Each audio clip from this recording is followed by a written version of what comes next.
옛날 충청도 어느 고을에 한 여인이 있었습니다. 몸집이 크다는 이유 하나로 남편에게 돼지 같은 계집이라 욕을 먹고 새 아이와 생이별한 채 집에서 쫓겨났습니다. 돼지야. 남편은 사람들이 보는 앞에서 아내를 밀쳐 넘어뜨리며 말했습니다. 거울이나 보거라. 내 꼴을. 쫓겨난 그날 밤 비가 쏟아지는 장터길을 혼자 걷다 주막 처마 아래 쓰러진 그녀에게 한 노인이 국밥 한 그릇을 내밀었습니다. 살겠다면 독하게 살아야 하오. 그 말 한마디가 이 여인의 인생을 바꿨습니다. 도대체 그 1년 동안 무슨 일이 있었던 걸까요? 오늘도 꽃담을 찾아주셔서 감사합니다. 구독과 좋아요는 큰 복을 가져다 줍니다. 충청도 어느 고을 산 아래 자리 잡은 양반가에 아침마다 밥 짓는 연기가 피어오르는 집이 있었어요. 그 집 며느리 서연비는 닭이 울기도 전에 일어나 아궁이에 불을 지피는 여인이었습니다. 새 아이를 키우며 집안 살림을 도맡아 하고 시부모 봉양에 바느질까지 쉬는 날이라곤 없었죠. 성실하고 마음씨도 고왔지만 사람들은 늘 그녀의 뚱뚱함을 먼저 보며 수군거렸죠. 저 집 며느리 살이 저렇게 쪄서야. 양반가 체면이 있지, 원. 장터에서도 이웃댁 마당에서도 뒤에서 하는 수군거림이 끊이지 않았습니다. 연비는 그 말들을 모두 듣고 있었어요. 다만 아무 말도 하지 않았을 뿐이었죠. 남편 박진겸은 고을에서 나름 이름 있는 양반이었습니다. 얼굴은 반반했고 말주변도 있었으나 속은 밴댕이 속보다 더 비어있는 사람이었어요. 그는 연비를 볼 때마다 혀를 찼습니다. 저런 살덩이를 데리고 다니면 양반 체면이 서겠느냐. 처음에는 그저 혼자 투덜대는 수준이었어요. 그러나 시간이 지날수록 그 말은 사람들 앞에서도 거침없이 나왔습니다. 손님이 찾아온 날이었어요. 연비가 상을 들고 방으로 들어서자 진겸이 손님 앞에서 대뜸 말했습니다. 아휴, 저것 봐라. 돼지같이 살만 쪄서는 쯧쯧. 손님들 사이에서 웃음이 터졌어요. 연비는 조용히 상을 내려놓고 방에서 물러났습니다. 부끄러움도 눈물도 꾹 참으면서요. 그날 밤 연비는 아이들이 잠든 뒤 부엌 한켠에 홀로 앉아 있었어요. 꺼져가는 아궁이 불빛 아래 그녀는 아무 말도 하지 않은 채 멍하니 앉아 있었습니다. 시부모님이 돌아가시고 진겸은 갈수록 연비를 심하게 구박했던 것이죠. 그러던 어느 날 진겸이 낯선 여인을 데리고 집으로 들어섰어요. 기방 출신의 젊고 가녀린 여인 민소아였습니다. 연비는 직감적으로 알아챘어요. 그러나 설마 했습니다. 설마가 현실이 되는 데는 오래 걸리지 않았죠. 진겸은 집안 식구들을 마당에 불러 모으더니 아무렇지도 않은 얼굴로 말했습니다. 이제부터 이 여인이 이 집 안 사람이다. 연비는 그 말을 듣고 벌어진 입을 다물지 못했어요. 여보, 그게 무슨 말씀이십니까? 아이들이 있는데 제가 무슨 잘못을... 말을 채 마치기도 전이었습니다. 진겸은 사람들이 보는 앞에서 연비의 어깨를 거칠게 밀쳤어요. 연비는 중심을 잃고 마당에 쓰러졌습니다. 손바닥이 흙에 긁혔죠. 진겸은 차갑게 내려다보며 말했습니다. 거울이나 보거라. 내 꼴을. 마당에는 침묵이 흘렀어요. 아무도 나서지 않았습니다. 시비도 하인도. 연비는 천천히 몸을 일으켰어요. 무릎이 떨렸습니다. 눈물이 차올랐지만 흘리지 않았죠. 그날 밤 연비는 얇은 보자기 하나에 옷 몇 가지를 쌌습니다. 아이들 방 앞에서 발걸음이 멈췄어요. 문틈 사이로 보이는 새 아이. 고른 숨소리를 내며 잠들어 있었습니다. 연비는 문을 열지 못했어요. 잠든 아이들을 깨우면 다시는 나오지 못할 것 같았기 때문이었습니다. 그녀는 문 앞에 이마를 대고 한참을 서 있었어요. 그리고 돌아섰습니다. 싸늘한 봄밤 바람이 그녀의 등을 밀었죠.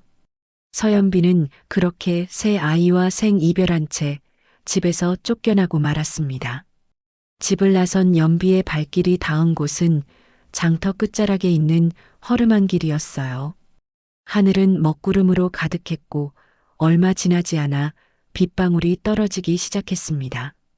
처음엔 가랑비였어요. 그러나 곧 굵은 빗줄기가 쏟아졌죠. 연비는 보자기 하나를 가슴에 끌어안은 채 빗속을 걸었습니다. 어디로 가야 할지 몰랐어요. 친정은 이미 오래전에 기댈 곳이 못 됐고 아는 집 문을 두드릴 염치도 없었습니다. 그저 발이 닿는 대로 걸었어요.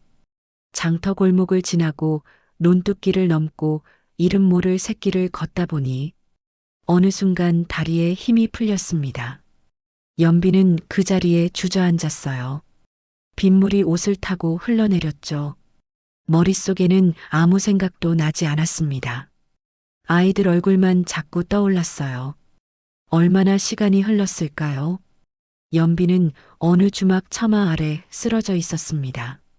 스스로 걸어간 건지 발이 알아서 데려간 건지조차 몰랐어요. 기름 등잔 불빛이 흐릿하게 새어나오는 낡은 주막이었습니다. 그때 삐걱거리는 문이 열리더니 얼굴에 주름이 깊게 팬 노인이 고개를 내밀었어요. 주막 주인 장노인이었습니다. 그는 처마 아래 쓰러진 연비를 발견하고 잠시 들여다보더니 중얼거렸어요. 이보시오. 아직 숨은 붙어 있구먼. 장노인은 연비를 주막 안으로 들였습니다. 젖은 몸을 가마니로 덮어주고 아궁이 가까이 눕혔어요. 한참이 지나서야 연비가 눈을 떴습니다. 낯선 천장이 보였어요. 고소한 국물 냄새가 코를 찔렀죠. 장노인이 뚝배기를 내밀었습니다. 일단 이것부터 드시오. 국밥이었어요. 뽀얀 국물에 밥이 말아진 소박한 국밥이었습니다. 연비는 손을 뻗어 그 뚝배기를 받아들었어요. 두 손이 덜덜 떨렸습니다. 첫 숟갈을 뜨는 순간이었어요. 뜨거운 국물이 목을 타고 넘어가자 뭔가가 울컥 치밀어 올랐습니다. 참으려 했어요. 이를 악물었죠. 그러나 소용없었습니다. 연비는 그만 국밥 뚝배기를 붙들고 소리도 내지 못한 채 울음을 터뜨렸어요. 어깨가 들썩였습니다. 손등으로 입을 막아도 흐느낌이 새어나왔죠. 한참을 그렇게 울었어요. 장노인은 맞은편에 조용히 앉아 술잔만 들여다보고 있었습니다. 울음이 잦아들자 연비가 겨우 입을 열었습니다. 아이들이 걱정됩니다. 장노인은 술잔을 천천히 내려놓으며 말했어요. 애들 걱정이 되면 살아야지요. 연비가 고개를 들었습니다. 장노인은 담담하게 말을 이었어요. 울어서 세상이 바뀌진 않소. 살겠다면 독하게 살아야 하오. 짧은 말이었습니다. 그러나 연비의 가슴 어딘가에 콱 박혔어요. 장노인은 더 묻지 않았습니다. 어디서 왔는지, 왜 이 꼴이 됐는지, 그런 것들을 캐묻지 않았어요. 그저 빈 방 하나를 내어주며 말했습니다. 오늘 밤은 여기서 쉬시오. 그날 밤 연비는 생전 처음으로 아무것도 하지 않고 쉴 수 있었어요. 밥도 짓지 않았고 빨래도 하지 않았습니다. 누군가의 눈치도 보지 않았죠. 그냥 누워서 빗소리를 들었어요. 처마를 두드리는 빗소리가 이상하게도 마음을 가라앉혔습니다. 연비는 천장을 바라보며 생각했어요. 독하게 살아야 한다. 그 말이 머릿속을 떠나지 않았습니다. 다음 날 아침, 연비는 누가 시키지도 않았는데 주막 마당을 쓸고 있었어요. 장노인이 문을 열고 나오다 그 모습을 보고 말없이 빙긋 웃었습니다. 그날부터였어요. 서연비가 이 주막에서 새로운 삶을 시작하게 된 것은 주막 일은 고되었어요. 새벽에 일어나 장작을 패고 국물을 우려내고 손님상을 차리고 빈 그릇을 치우고 마당을 쓸고 또 국물을 우려내고 하루가 어떻게 가는지 몰랐습니다. 그러나 연비는 불평하지 않았어요. 집에서 살림하던 것과 크게 다르지 않았으니까요. 오히려 이곳에선 아무도 그녀를 비웃지 않았습니다. 장노인은 말이 많지 않은 사람이었어요. 시키는 것도 많지 않았죠. 다만 연비가 하는 일을 가만히 지켜보다가 이따금 짧게 말해줬습니다. 국물은 뚜껑 열고 끓이면 안 돼요. 손님 오면 먼저 자리부터 안내하시오. 짧은 말이었지만 하나하나 새겨들을 만했어요. 그러던 어느 날부터 연비는 주막 일만 하지 않게 됩니다. 장터를 유심히 살피기 시작했어요. 주막 앞 장터는 아침마다 사람들로 북적였습니다. 곡식 장수, 옹기 장수, 포목 장수. 저마다 목청을 높이며 손님을 끌었죠. 연비는 설거지를 마치면 잠깐씩 장터로 나가 이 사람 저 사람 구경을 했어요. 어떤 물건이 빨리 팔리는지, 어떤 상인 앞에 사람이 몰리는지, 손님들이 무엇을 고르다가 그냥 지나치는지 아무 말 없이 눈으로만 담았습니다. 며칠을 그렇게 지켜보다 보니 한 가지가 눈에 들어왔어요. 사람들이 밥은 주막에서 먹어도 반찬거리는 따로 사가는 경우가 많았습니다. 그런데 장터에 젓갈이나 장아찌를 파는 곳이 마땅치 않았어요. 있긴 했지만 품질이 들쭉날쭉했고 담음새도 엉성했습니다. 연비는 그걸 보며 가만히 생각했어요. 저걸 내가 하면 어떨까? 생각을 행동으로 옮기는 데는 오래 걸리지 않았습니다. 연비는 장노인에게 조심스럽게 물었어요. 주막에서 남는 나물이나 젓갈이 있으면 제가 좀 써도 되겠습니까? 장노인은 무슨 생각인지 묻지도 않고 고개만 끄덕였어요. 그날 밤부터였습니다. 연비는 주막 일을 마친 뒤 부엌에 남아 찬거리를 만들기 시작했어요. 묵은지를 송송 썰어 무치고 멸치젓을 간 맞춰 덜어 담고 삶은 나물에 참기름을 둘러 조물조물 묻혔죠. 손이 빠르지는 않았어요. 그러나 정성이 담겼습니다. 담음새에도 신경을 썼어요. 작은 옹기에 가지런히 눌러 담고 위에 고명을 얹었습니다. 다음 날 아침, 연비는 그것들을 소쿠리에 이고 장터로 나갔어요. 처음엔 아무도 거들떠보지 않았습니다. 지나치는 사람들은 그녀를 흘깃보곤 발길을 돌렸어요. 연비는 기죽지 않았습니다. 젓갈이요, 나물이요. 아침 일찍 만든 거요. 목소리가 떨렸지만 계속 말했어요. 그러다 중년 아낙 하나가 발걸음을 멈췄습니다. 얼마요? 연비가 값을 말하자 아낙은 한참 들여다보더니 하나를 골랐어요. 집에 돌아간 그 아낙이 다음 날 다시 나타났습니다. 이번엔 옆집 아낙을 데리고요. 이 집 창거리가 참 깔끔하구먼. 손맛이 다르다니까. 그 한마디가 퍼져나갔어요. 사흘이 지나자 소쿠리가 일찍 비었고 닷새가 지나자 사람들이 먼저 찾아왔습니다. 오늘은 장아찌 있소? 멸치젓 한 보시기만 더 줄 수 없소? 연비는 그 말들을 들으며 가슴 한편이 뜨거워지는 걸 느꼈어요. 장노인은 그 모습을 멀찍이서 지켜봤습니다. 어느 저녁 연비가 빈 소쿠리를 들고 돌아오자 장노인이 툇마루에 앉아 말했어요. 여보시게 장사 재주가 있는 사람이구먼. 연비는 손사래를 쳤습니다. 재주랄 게 있겠습니까? 그냥 정성껏 만든 것뿐인데요. 장노인은 고개를 저으며 말했어요. 정성껏 만드는 사람은 많소. 근데 뭘 만들어야 할지 아는 사람은 드물지. 당신은 그걸 알고 있소. 연비는 그 말을 듣고 한동안 아무 말도 하지 않았습니다. 그날 밤부터 연비는 낮에는 주막 일을 하고 밤에는 장터를 돌며 상인들의 이야기를 귀담아 들었어요. 어디서 재료를 구하는지, 어느 고을 젓갈이 맛이 좋은지, 무엇이 철 따라 잘 팔리는지, 작은 것 하나도 허투루 듣지 않았습니다.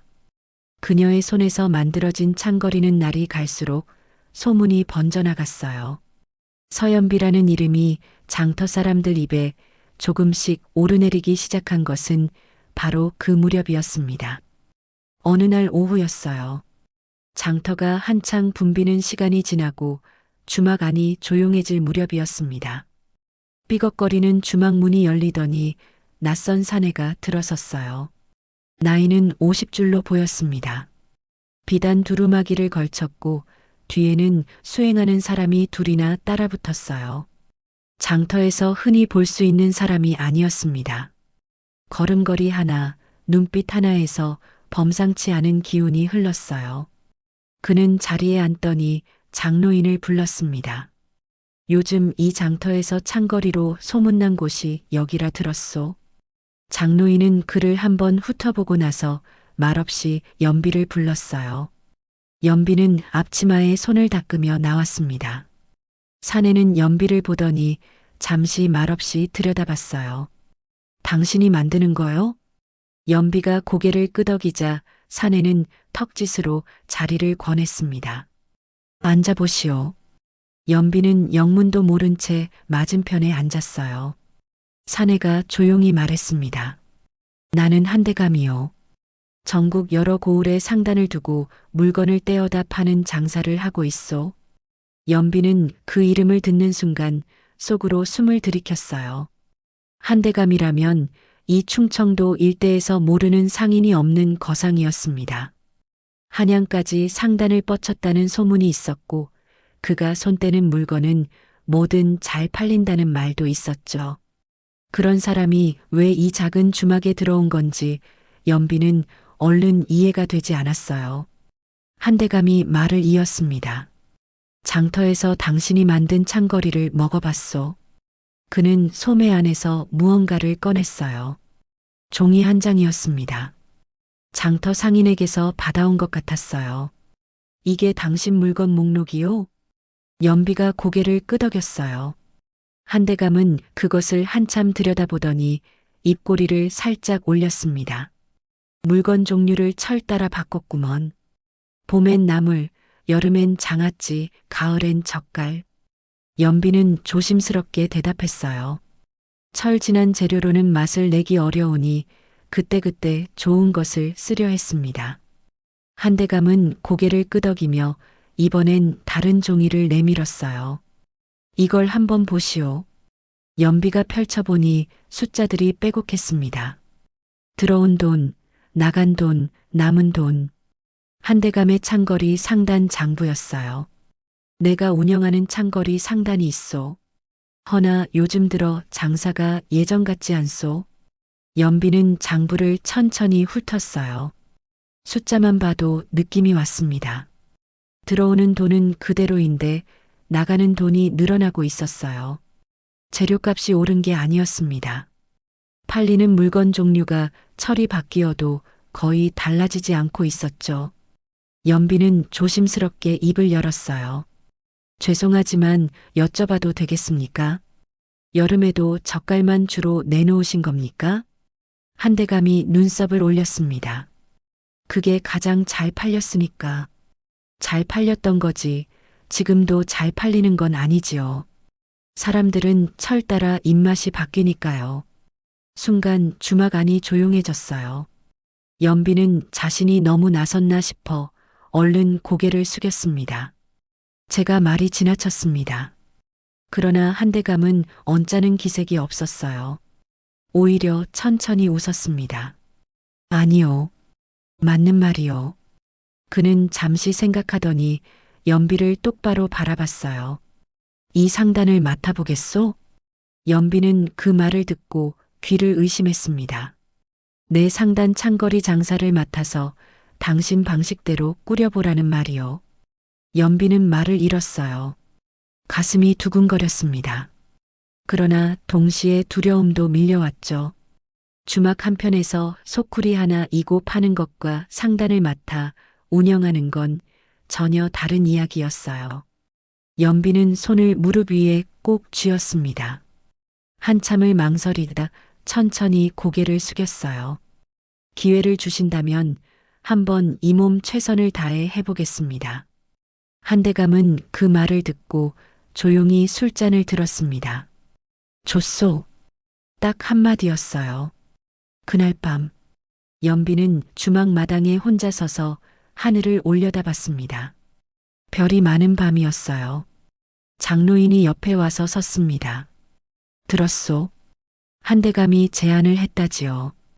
연비가 고개를 끄덕이자 장로인은 담뱃대를 물며 말했어요. 무섭소? 무섭습니다. 잘됐구먼. 연비가 고개를 돌렸어요. 장로인은 별을 보며 말했습니다. 무서운 줄 아는 사람이 신중하게 일을 하는 법이요. 연비는 그 말을 가슴에 새겼어요. 그날부터 그녀의 인생이 정말로 바뀌기 시작했습니다. 다음 날 아침부터 연비는 움직였어요. 한대감의 창거리 상단 창고를 처음 들여다봤을 때 연비는 잠시 말을 잃었습니다. 재료들이 뒤섞여 쌓여 있었어요. 봄에 들여온 나물이 여름이 지나도록 그대로였고 젓갈 항아리는 뚜껑도 제대로 덮이지 않은 채 한쪽에 나뒹굴고 있었습니다. 창고를 관리하던 사내가 뒤에서 말했어요. 원래 이렇게 해왔습니다요. 연비는 아무 말도 하지 않았어요. 그냥 소매를 걷어붙였습니다. 가장 먼저 한 일은 정리였어요. 쓸 수 있는 것과 버려야 할 것을 나눴습니다. 상한 재료는 미련 없이 걷어냈어요. 아깝다고 쓰면 결국 소문이 나빠진다는 걸 장터에서 이미 배운 터였죠. 창고 한쪽 벽에는 종이를 붙였습니다. 창고 사내가 옆에서 들여다보며 물었어요. 그걸 다 적어야 합니까? 연비는 짧게 대답하고 계속 썼습니다. 그 다음은 재료 거래처를 새로 잡는 일이었어요. 연비는 장터 상인들을 하나하나 찾아다녔습니다. 젓갈은 어느 고을 것이 좋은지, 장아찌용 오이와 무는 어디서 오는지, 나물은 어느 산 아래 것이 향이 깊은지, 발품을 팔았어요. 하루에 몇 고을씩 돌았고 해가 질 때까지 걸었습니다. 상인들은 처음엔 연비를 얕잡아 봤어요. 안하기 상단을 맡았다고? 한대감이 사람을 잘못 쓴 게 아닌가 몰라.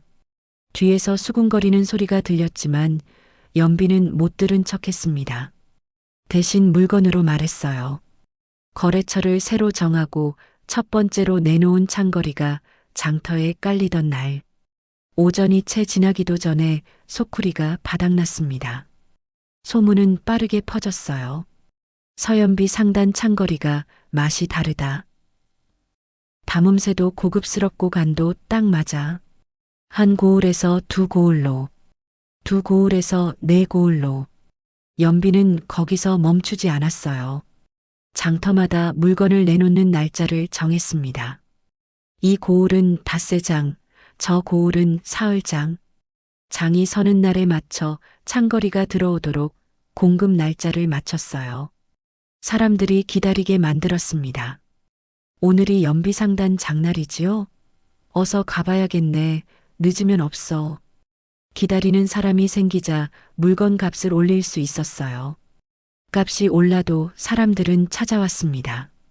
그만큼 믿음이 생겼기 때문이었죠.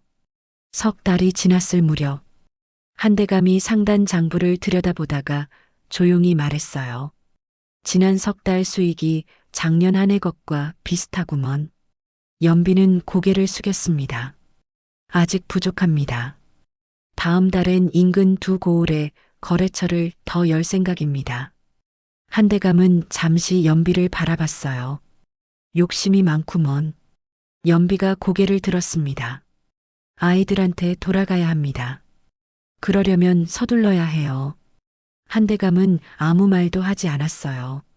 그냥 장부를 덮었습니다. 그 눈빛이 대답이었죠. 반년이 지나자 상단 일꾼이 늘어갔어요.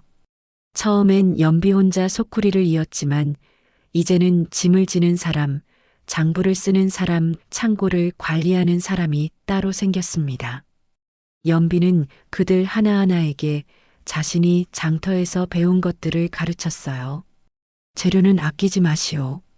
대신 상한 건 쓰지 마시오. 손님이 값을 깎으려 하면 물건을 설명하시오. 값을 낮추는 것보다 가치를 높이는 게 낫소. 일꾼들은 처음엔 어리둥절했지만 금세 따라왔어요. 연비가 직접 보여줬기 때문이었습니다. 말만 하는 사람이 아니었으니까요. 1년이 지난 어느 가을날, 한대감이 연비를 불렀습니다. 이제 이 상단은 당신 것이나 다름없소. 연비는 고개를 저었어요. 대감께서 기회를 주셨습니다. 기회는 내가 줬지만 이건 당신이 만든 거요. 한대감은 서류 하나를 내밀었어요. 상단 지분 일부를 연비 앞으로 넘긴다는 문서였습니다. 연비는 손이 떨렸어요. 1년 전 비 오는 밤 주막 처마 아래 쓰러졌던 그 여인이 이제 고을에서 가장 큰 창거리 상단의 주인이 된 것이었습니다. 장터 사람들은 이제 그녀를 연비대방이라 불렀어요. 처음엔 낯간지러웠습니다. 그러나 이제는 그 이름이 부끄럽지 않았죠. 연비가 장터에서 이름을 날리던 그 무렵, 박진겸의 집안은 조용히 기울고 있었습니다. 처음엔 티가 나지 않았어요. 양반과 체면이란 게 있어서 겉으로는 멀쩡해 보였죠. 그러나 장터 상인들 사이에선 이미 소문이 돌고 있었습니다. 박서방네, 요즘 빚이 많다더구먼. 곳간이 비었다는 말도 있던데. 일이 틀어지기 시작한 건 민소아가 들어오면서 부터였어요. 기방 출신의 여인답게 민소아는 씀씀이가 컸습니다. 비단 옷을 달마다 새로 맞췄고 기름진 음식에 귀한 물건을 드리는데 거침이 없었어요. 진겸은 그런 민소아를 말리지 못했습니다. 아니, 말리고 싶지 않았는지도 몰랐어요. 젊고 예쁜 여인이 자기 곁에 있다는 게 그저 흡족했던 것이죠.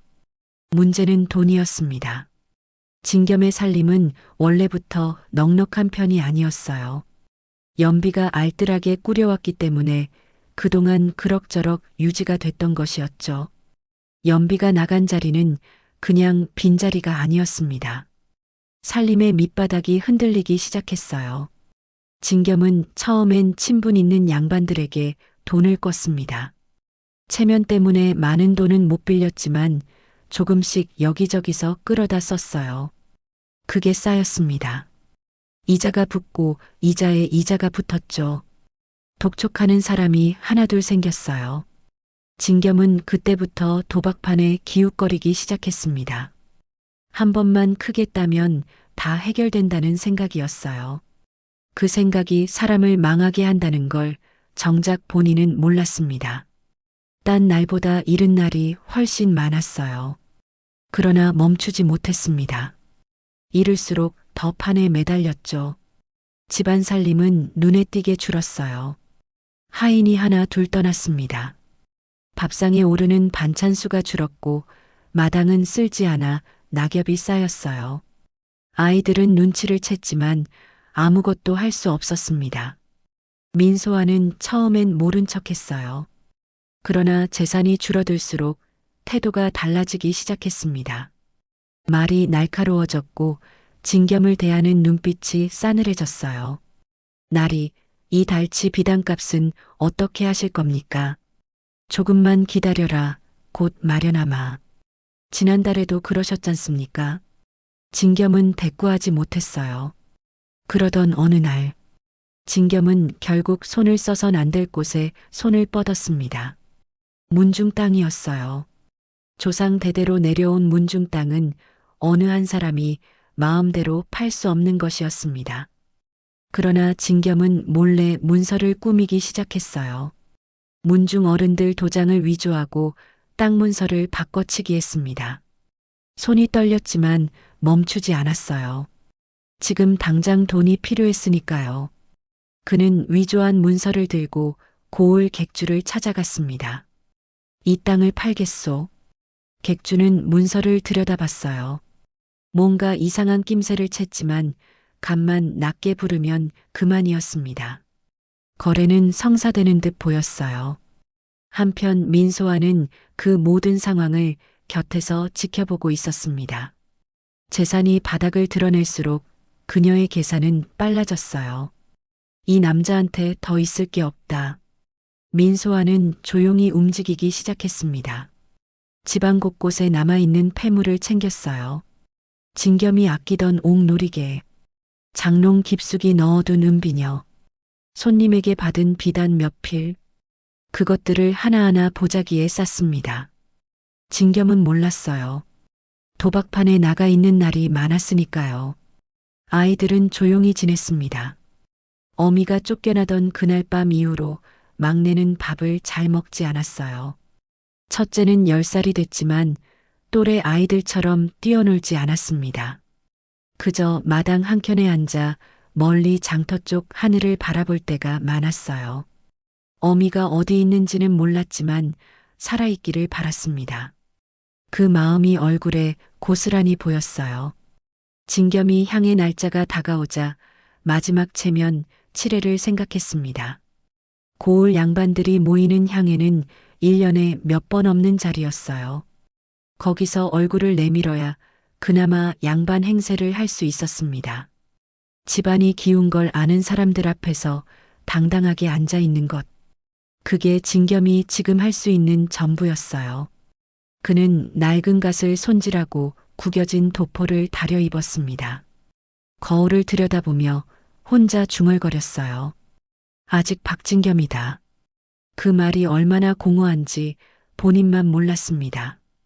향회가 열리는 날은 고을에서 제법 큰 행사였어요.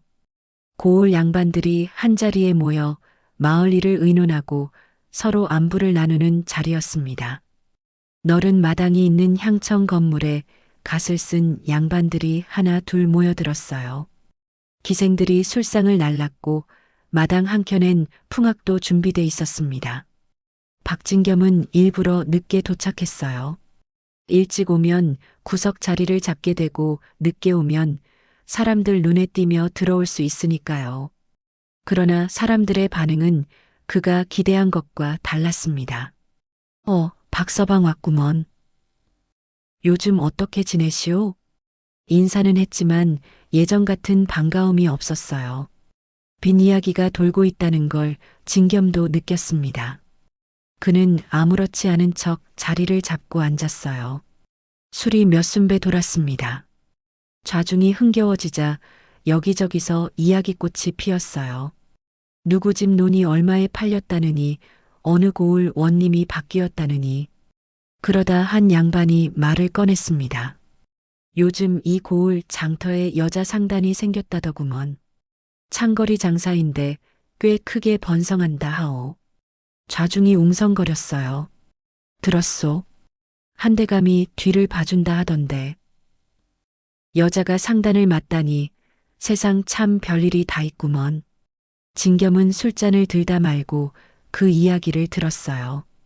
창거리 상단, 여자, 한대감. 뭔가 걸리는 게 있었지만 설마 했습니다. 그러다 한 양반이 덧붙였어요. 이름이 서가라 하던데. 서연비라 했나? 진겸의 손이 멈췄습니다. 잠시 침묵이 흘렀어요. 진겸은 애써 웃음을 지으며 말했습니다. 서연비라면 내가 아는 여인이요. 좌중이 그를 봤어요. 진겸은 술잔을 내려놓으며 비웃듯 말했습니다. 내가 버린 계집이요. 뚱뚱하고 볼품없어서 내쫓은 것인데 지금쯤 장터에서 밥이나 빌어먹고 있을 줄 알았더니 별짓을 다 하는구먼. 그 말에 몇몇이 웃었어요. 그러나 모두가 웃은 건 아니었습니다. 바로 그 순간이었어요. 향청 문이 열렸습니다. 처음엔 아무도 눈치채지 못했어요. 술자리가 흥겨웠으니까요. 그러나 하나둘 시선이 그쪽으로 쏠렸습니다. 비단옷을 차려입은 여인이 상단 사람들을 이끌고 들어서고 있었어요. 걸음이 흔들리지 않았으며 눈빛이 흔들리지 않았고 당당했습니다. 좌중이 술잔을 내려놓고 여인을 바라봤는데 그 여인은 바로 서연비였습니다. 연비는 자리를 둘러봤어요. 시선이 박진겸에게 닿았습니다. 진겸의 얼굴이 굳었고 귀밑이 붉어졌습니다. 연비는 그를 그냥 짧게 눈이 마주쳤다가 시선을 거뒀습니다. 그리고 향청 관리에게 다가가 조용히 서류 몇 장을 내밀었어요. 이 고을 문중 땅 거래 건으로 확인받을 것이 있어 왔습니다. 관리가 서류를 받아들었어요. 좌중이 조용해졌습니다. 관리의 얼굴이 굳어졌어요. 이것이 박진겸 씨 문중 땅 문서 아니오? 연비가 조용히 말했습니다. 예. 그 땅을 사들인 사람이 바로 저입니다. 향청 안이 술렁였어요. 뭐라고? 문중 땅을 샀다고? 연비는 다른 서류를 꺼냈습니다. 그리고 이것은 박진겸 나으리가 여러 곳에 진 빚 장부입니다. 장터 객주 3곳, 사채 2곳. 이미 갚을 능력이 없는 상태였습니다. 또 한 장을 내밀었어요. 이것은 문중 어른들 도장이 위조된 정황입니다. 필체와 인장을 대조하면 바로 알 수 있습니다. 좌중이 웅성거렸습니다. 진겸은 자리에서 일어섰어요. 이것은 무고요. 저 여인이 나를 모함하려는 것이요. 목소리가 떨렸습니다. 손도 떨렸어요. 그러나 아무도 그의 편을 들지 않았습니다. 잠시 후 향청 문 밖에서 발소리가 들렸습니다. 관아 포졸 둘이 들어섰어요. 연비가 이미 관아에 고발장을 넣어둔 터였습니다. 포졸이 박진겸 앞에 섰어요. 박진겸 문서 위조 혐의로 관아에 동행하셔야겠습니다. 진겸은 뒷걸음질 쳤어요. 포졸이 그의 팔을 잡았습니다. 진겸은 그제야 연비를 봤어요. 울부짖듯 말했습니다. 연비야, 이러는 법이 어디 있느냐? 우리가 한때 부부였는데. 연비는 그 말을 듣고 잠시 그를 바라봤어요. 표정이 없었습니다. 분노도 슬픔도 연민도 없었고 그냥 담담했습니다. 그녀는 천천히 말했어요. 저는 그저 제 땅 문서를 확인하러 왔을 뿐입니다. 박진겸은 포졸에게 이끌려 향청 문을 나섰어요. 좌중은 조용했습니다. 아무도 말을 꺼내지 못했어요. 연비는 향청 관리에게 정중히 인사를 했습니다. 번거롭게 해드려 죄송합니다. 그리고 왔던 것처럼 조용히 문을 나섰어요. 상단 사람들이 뒤를 따랐습니다. 향청 마당을 나서는 연비의 발걸음은 흔들리지 않았어요. 그러나 향청 문을 완전히 벗어나 골목 어귀에 접어들었을 때 연비는 잠깐 걸음을 멈췄어요. 아무도 없는 골목이었습니다. 그녀는 하늘을 한번 올려다봤어요. 눈물이 차오르지는 않았습니다. 다만 긴 숨을 한번 내쉬었어요. 오래된 것을 내려놓는 숨이었습니다. 그리고 다시 걸었어요. 장터 쪽에서 바람이 불어왔습니다. 아이들이 기다리고 있었으니까요. 그날 이후 일은 빠르게 정리됐어요. 박진겸은 관아에 끌려가 문서 위조 혐의로 조사를 받았습니다. 문중 어른들은 크게 노했어요. 조상 대대로 내려온 땅을 몰래 팔아 넘기려 했다는 사실이 알려지자 문중 전체가 들끓었습니다. 진겸은 변명을 늘어놓았지만 이미 증거가 다 나온 터였어요. 결국 옥에 갇혔습니다. 민소아는 그보다 먼저 움직였어요. 향의 날 밤, 진겸이 향청에서 끌려나갔다는 소식이 퍼지자 민소아는 이미 짐을 싸고 있었습니다. 챙길 수 있는 것은 다 챙겼어요. 폐물, 비단, 은자. 다음 날 아침, 그녀는 흔적도 없이 사라졌습니다. 남은 건 텅 빈 장롱과 빚 독촉 문서 몇 장이었어요. 연비는 그 소식을 장터에서 들었습니다. 담담했어요. 놀랍지도 통쾌하지도 않았습니다. 그냥 그렇구나 싶었어요. 그보다 연비의 마음을 채운 건 다른 것이었습니다. 아이들이었어요.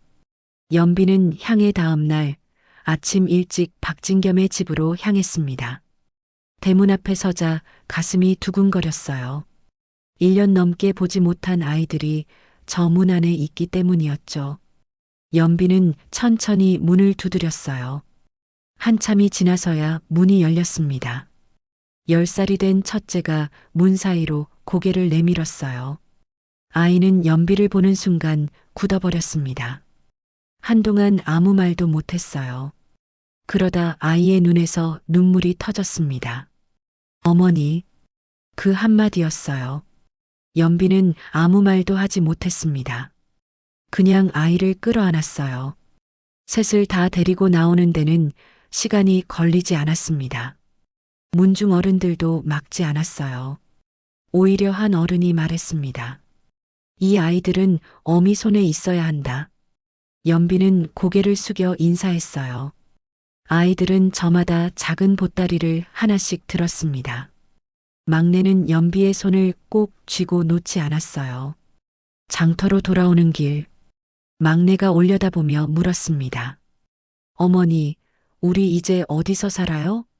연비는 아이의 머리를 쓰다듬으며 말했어요. 엄마가 장만해둔 곳이 있어. 연비가 마련한 집은 장터 가까이에 있는 아담한 기와집이었습니다. 크지는 않았지만 마당이 있었고 햇볕이 잘 들었어요. 아이들은 집 안을 뛰어다니며 구경했습니다. 막내는 마당에서 한 바퀴를 돌더니 활짝 웃었어요. 그 웃음을 보는 순간 연비는 눈물이 날 것 같았습니다. 꾹 참았어요. 아이들 앞에서 우는 건 나중으로 미뤘습니다. 며칠이 지났어요. 장터는 여전히 북적였고 연비 상단 창거리는 여전히 잘 팔렸습니다.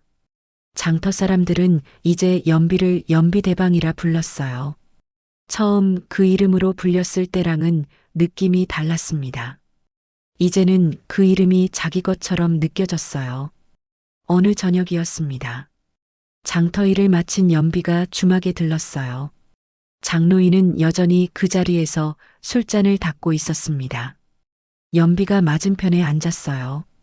장로인이 술을 한 잔 따라 내밀었습니다. 연비는 그 잔을 받아들고 한참을 들여다봤어요. 그러다 말했습니다. 그날 국밥 한 그릇이 제 목숨을 살렸습니다. 장로인은 빙긋 웃었어요. 아니요. 잔을 기울이며 말했습니다. 당신이 독해서 살아난 거요. 연비는 그 말을 듣고 피식 웃었어요. 1년 전에 들었을 때와 지금 들었을 때가 다르게 느껴지는 말이었습니다. 집으로 돌아오는 길, 장터에는 늦은 봄바람이 불었어요. 상단 일꾼들이 내일 장 준비를 하는 소리가 멀리서 들려왔습니다. 연비는 걸음을 멈추고 장터를 한번 둘러봤어요.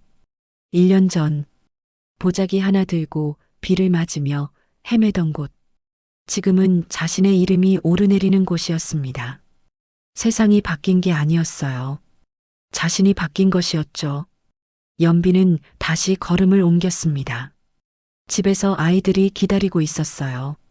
따뜻한 불빛이 있고 밥 짓는 냄새가 나고 아이들 웃음소리가 들리는 집. 그걸로 충분했습니다. 장터 사람들은 훗날 이렇게 말했어요. 조강지처를 버리면 반드시 화를 입는다. 그러나 연비는 그런 말에는 관심이 없었습니다. 그저 오늘 하루를 살았고 내일 하루를 살 것이었어요. 들어주셔서 감사합니다. 항상 건강을 기원드립니다.